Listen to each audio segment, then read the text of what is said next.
Thanks, everybody. Welcome to Build. I'm your host, Ricky Camilleri. Before we get started, I'd like to direct everybody's attention to this wonderful display of flowers right behind me. These are being presented right now by the Macy's Flower Show, and you can catch these flowers on display in 3 different cities at Macy's, New York, Chicago, and San Francisco up until April 18th. So if you are in any of those cities, go out and check out the flower display. It's pretty amazing, much bigger and more beautiful than this, even though these are also very nice. Now, for the past 3 seasons, Craig Bierko has been the sleazy man behind the Sleazy Women on UnREAL, the whip-smart, biting social satire on reality dating shows. Let's take a look at a clip.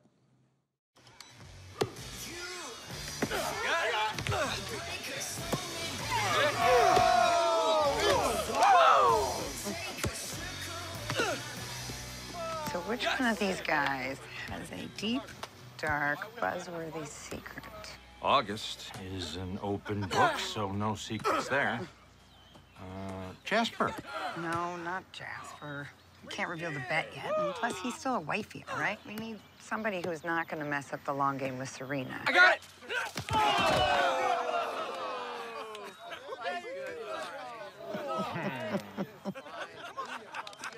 That'll work.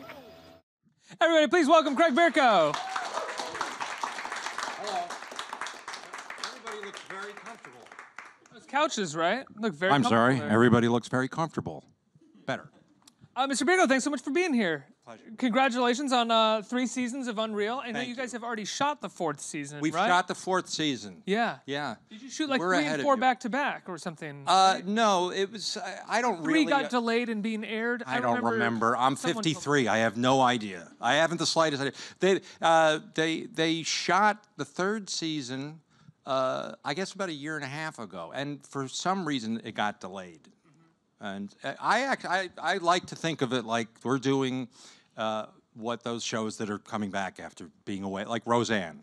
We're basically doing what Roseanne. But just think of it that way. We just got everybody's schedule worked out. We got the cast back together, and we're just reuniting the original cast. Are you a fan of the original Roseanne? Are you excited to watch the new show? I didn't watch Roseanne regularly, but I'm kind of excited just because I love the idea that they're bringing the cast back.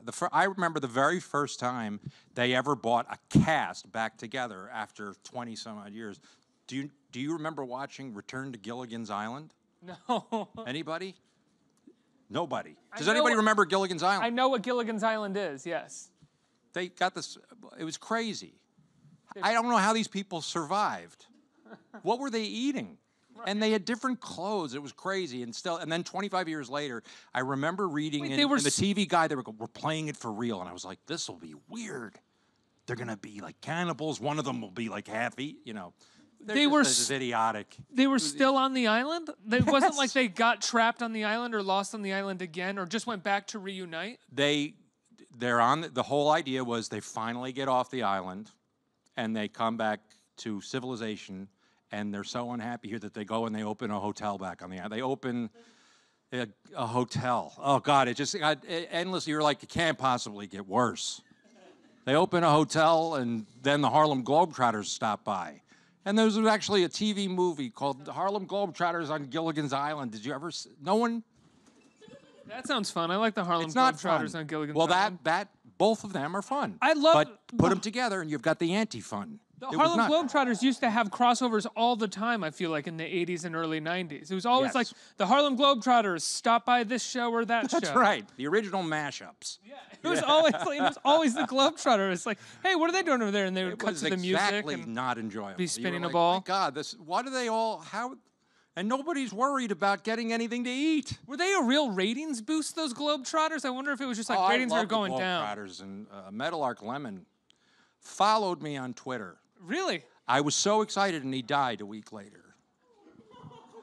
No connection. I hope. Listen, I would suggest following me on Twitter, but I can't suggest it. I don't know that it's the healthy thing to do. There's evidence that shows you could potentially pass away within time. Yes, it could be lethal. Yeah. It could be. It certainly didn't do Meadowlark Lemon any favors. So we were talking in the green room, and we were talking about how great the writing is on this show, and how much more fun it is, and sometimes easier for an actor it is to play good writing. Oh, God. It's so much easier. A lot of times, you know, there's no It's no secret that some things on TV suck. They just stink, you know, and some of them actually, a lot of it gets on the air, and you know, someone's got to play the parts, and some It stays on air for like 13 years. and sometimes you're happy to go, you know, you're just like, oh, I want to be working, and I don't really have to, you know, and your job, as I was saying, is it's not, it feels less like acting and more like I got to go in and convince these 13 people that I think this is funny. Enough. They might even know that it's not funny. But as long as they think I'm having a good time, maybe I'll get a job. You're just convincing somebody, despite all evidence to the contrary, that you're having a good time. That's your job. And that's kind of a sad place to be. It's called work. Sometimes it's work. And you learn a lot, you know, being in something that doesn't work. But you're basically being hired to justify the laugh track. You know, I think when it comes to writing, no one learns more about what good writing or bad writing is than the actor. Because the actor has to stand up and sort of find an emotional place to go to, and that can be really difficult with writing that doesn't have a clear trajectory. Or it can eat you alive. Yeah. You know, if you take it too seriously. You know, and you do also have to learn if you're open to it, you have to learn to somebody stayed up till 6 o'clock in the morning writing that scene, and nobody wasn't trying.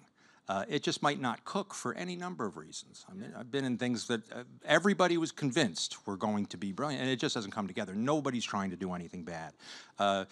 And you just, you know, you got to be a trooper. And then you also have to have respect for the fact that, you know, if something isn't working, come with 3 ideas before you even tell them that you don't think it's working. And that was one big lesson I learned it from a writer who just said, you know, someone's up, working really hard, just as hard as you are, and it's great because there's a lot of the times that the different groups of one big unit don't communicate with each other.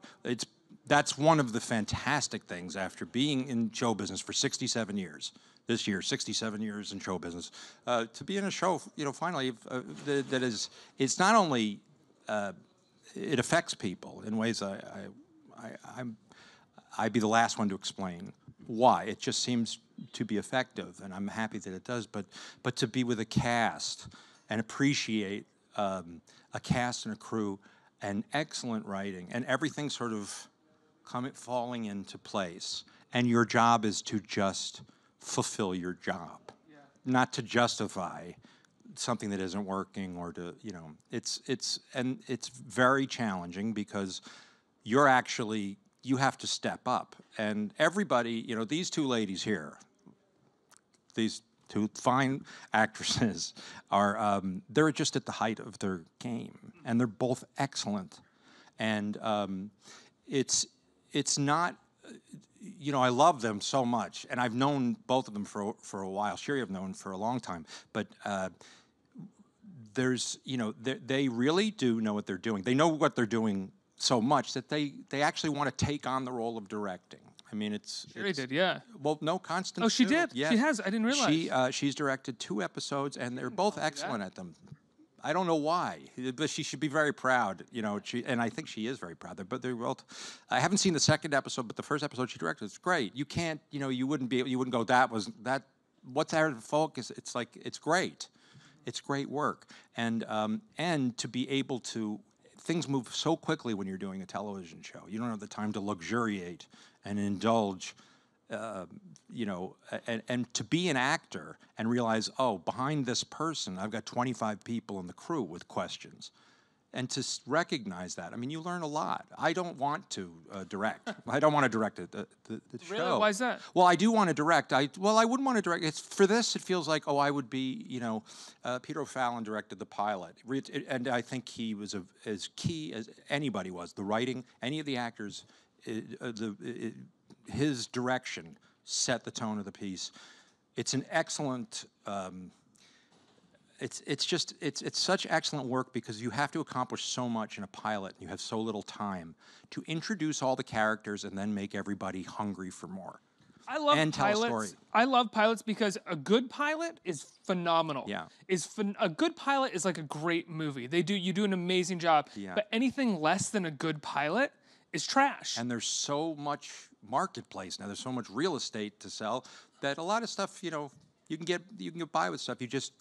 Things need to look competent, but ultimately is it getting watched or is it not getting? It still comes down to the same thing.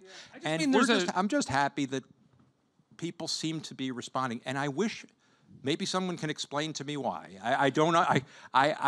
It's not. I don't mean that in a crass way. I love hearing, you know, when you're inside the capsule and you're just sort of working away, to realize that it's affecting people in the most surprising ways. Because I just thought, oh, I'm playing what I get hired to play these guys a lot, but it just so when you're playing that type of a person and more is being required of you and you can dig as deep as you want to go and you have actors who are going to follow you along the way, you can move, and it's subtle. It's like what I imagine flying a really great aircraft would be if you're a pilot, or a car, driving a really great race car. It's just the subtlest move that I learned. Like I've learned so much about acting just by not acting. I realized, oh, just listen to Constance. That's all I have to do, and I get affected by her because I really do know her, and just really be in the moment. And so much of it is letting go. And when you to feel gratified that that's actually being received and it's actually feeding the piece, and that people really, that you're moving people enough to come back the next week. It's the greatest feeling. You said that you get asked to play guys like this a lot. Yeah. What are guys like this, and why do you think that is? I think, well, I was told that it was going to happen. By Really? Yes. Like early on? Well, somebody took a chance on it. It's happened a few times. I owe my any success that I have to, you know, I can directly attribute major league. I can draw almost everything that's good in my life back to my mom. But then there are actors. Like Valerie Bertinelli was the first person. She did a show called Sydney. She had done One Day at a Time. Does anybody remember that show? There's a new version. New one right now, yeah. But she was the first actress who had a show built around her who took a chance on me, and that's happened a few times. And when I did a movie called The Long Kiss Goodnight with Gina Davis and Sam Jackson. Rennie Harlin, Rennie right? Harlin Yeah. cast me as the bad guy. He had this idea, and there were some formidable people up for the role who I just thought, they're terrifying. I'm already terrified, you know. I want to see this, and but they're terrified. But something clicked, and he said what's terrifying to him is to have a bad guy who doesn't look like they're the bad guy, and I don't want you to lose any of that. I don't want you to play at being these people. But you're a sociopath, you know. Yeah. So study what that is. These people are very good at what they do, and it was. Excellent actors and excellent writing. Shane Black wrote the script who did Lethal Weapon. So, and I think that, and it was Rennie Harlin, very, very underrated. I love that movie. Long Kiss Goodnight is a great movie, and Cliffhanger. The first 10 minutes of Cliffhanger is, my palms sweat. I can't watch it without my palms sweating. I'm telling you, if you want to see something really special, watch the movie's fun, but the first 10 minutes are unlike anything I've ever seen in this. And try not to be afraid and know you're perfectly safe on your couch, and yet you're terrified. It's just great. But he said to me, you are going to be seen as a bad guy, and you'll have to fight the current. I said, please, I play these guys who everybody wants to take home to their mother. And it changed everything. It was, you know, and I wasn't interested in playing those parts anymore either. I just wanted to, I've always loved the character actors. I've loved, and guys like Gene Hackman, Robert Duvall. I grew up with the Charles Durning. There were leading men who were excellent actors. I think Harrison Ford is excellent.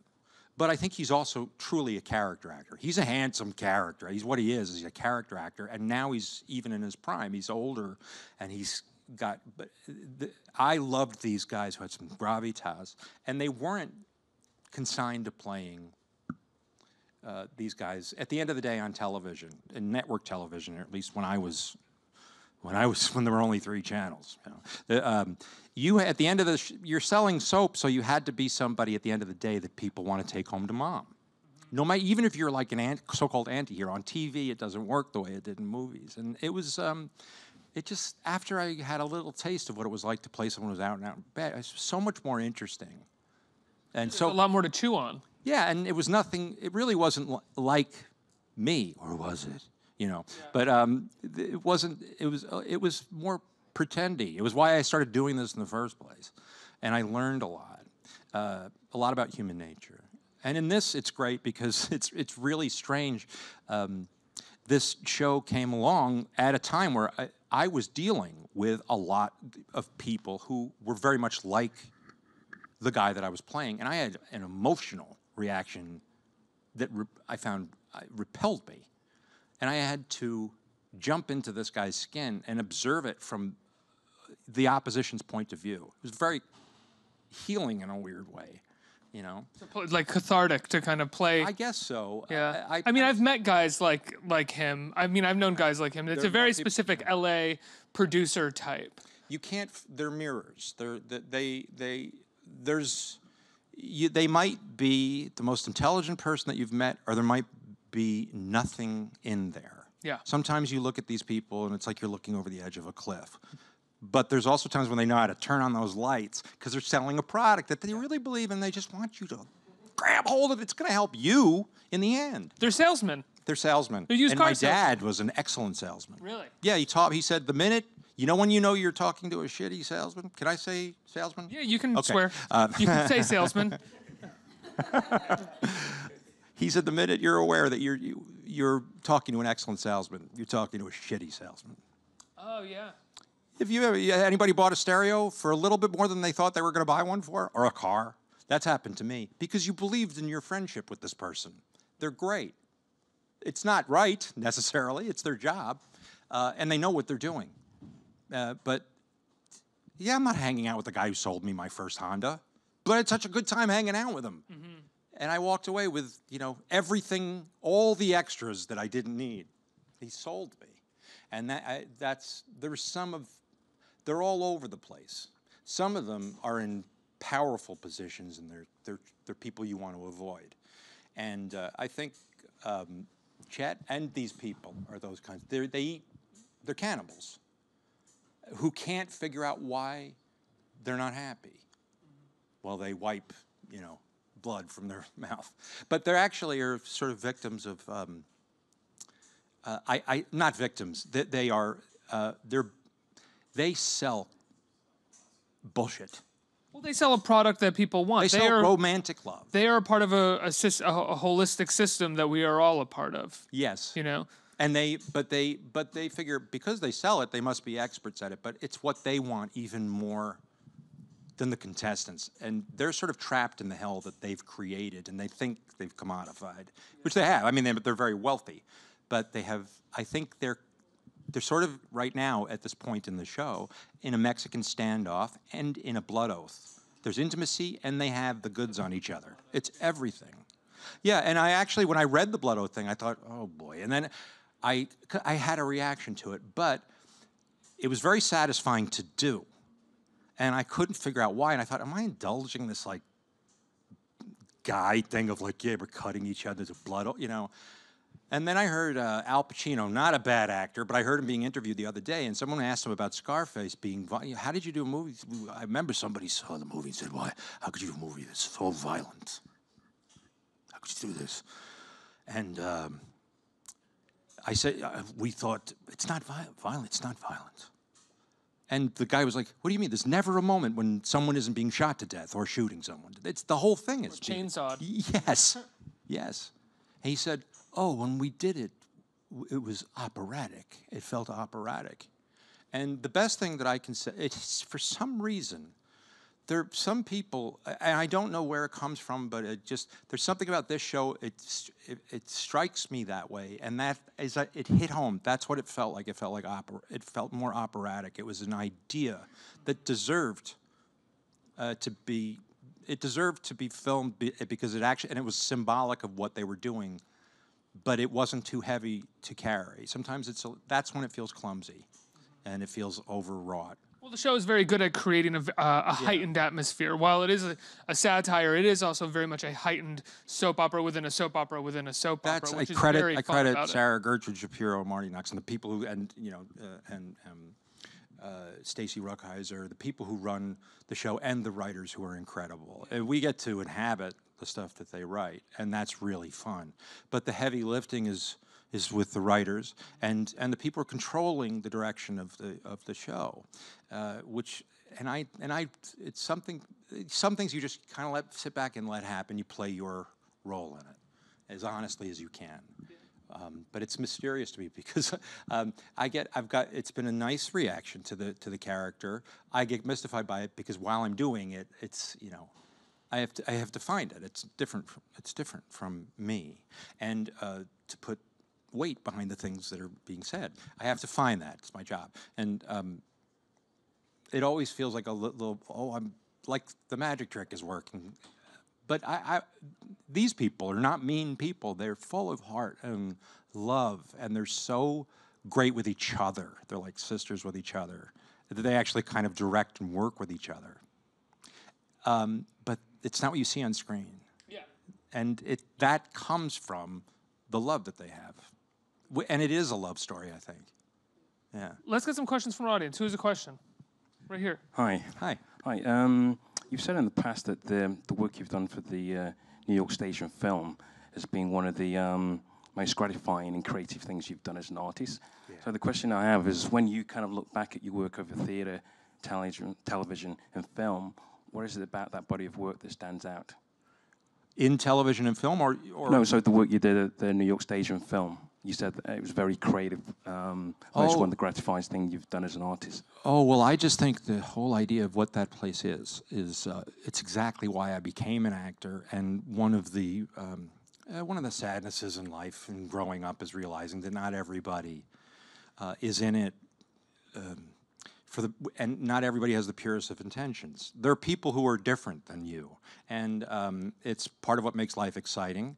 It keeps it compelling and interesting. It's more fun to watch on television sometimes than to actually be in the rollerball game and realize your life is at stake. But it's wonderful to know that there's a place that is exactly what I wanted all of this to be, which is impossible, of course. But in this one corner of the world, there's a place that's safe from critics. It is a place designed to help ensure that the writer's vision is being realized, to put it up with the best actors they can convince to come up to Vassar, spend the summer working, or to spend a week there doing a reading,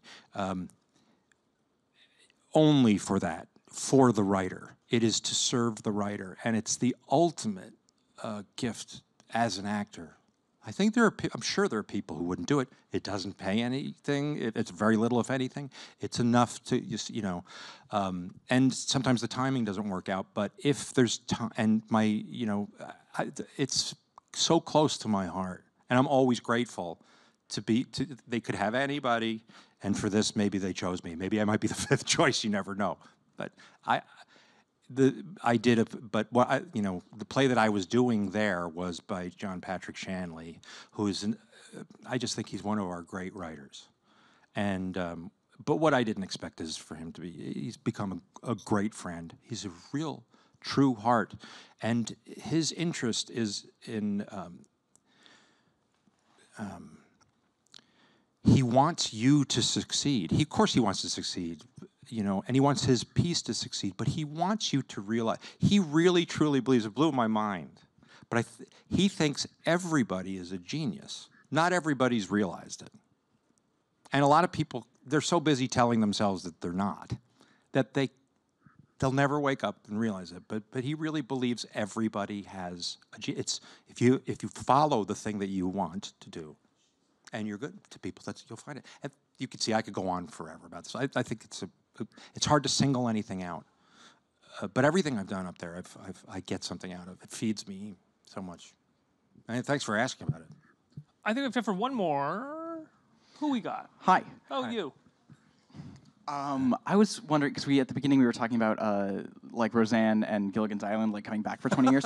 They've never been said at the same sentence. Right. If UnREAL were to come back 20 years after it finishes airing, whenever that is, like if it just were to come back 20 years later, where do you think your character and the other characters would be?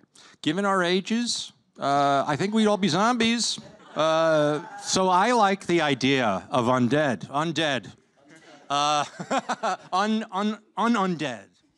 Maybe alive. I don't know. What would it be? What does reality television look like in 20 years? That's there's no such thing. That's what cracks me up. There's no such thing. It's all cooked up. It's all as. I mean, it's a magic show, right? Reality television is what is you watching a television. That's reality television. It's you next to a television. That's all. That's what that phrase means. It doesn't mean anything. There's no reality. And these things are all, I mean, it's scary to have learned how some of this stuff is, I mean, this is a fiction, but that these people really do manipulate. It's just that people in front of the camera get paid less. That's reality television. Well, that is true. And that's pretty accurate.